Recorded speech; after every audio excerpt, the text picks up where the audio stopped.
Good morning বন্ধুরা, কেমন আছো তোমরা সবাই? এই দেখো, আমি তো ভালোই আছি।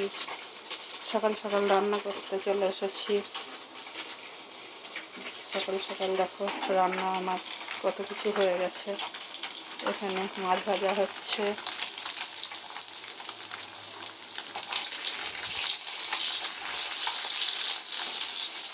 এখানে ভাত হয়ে গেছে।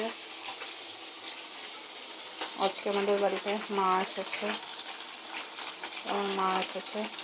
তাই এখানে আটা মেখে রেখেছি। পরোটা ভাজবো, আর এখানে সব সবজি নিয়ে এসেছে। বাঁধাকপির তরকারি করব, মাছের ঝোল করব, শাক করব, আর এখানে মাছ ভাজা হচ্ছে।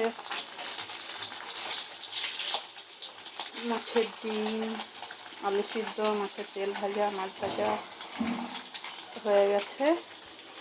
আর দেখো, তাল শাঁস কিনে নিয়ে এসেছে। আজকে প্রথম তাল শাঁস কিনে নিয়ে এসেছে।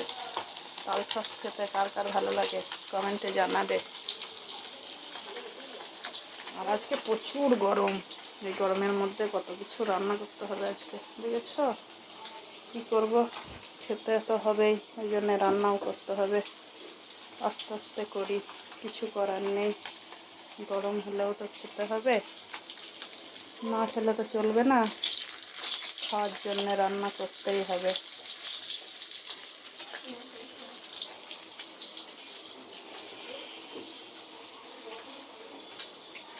তো চলো রান্নাটা করি আমি আস্তে আস্তে। আর আমার ভিডিওটা যদি ভালো লাগে প্লিজ লাইক, কমেন্ট আর শেয়ার করে দিও। আর আমার পেজটাতে যারা ফলো করোনি, আমার পেজটাতে একটু ফলো করে দিও। বাই।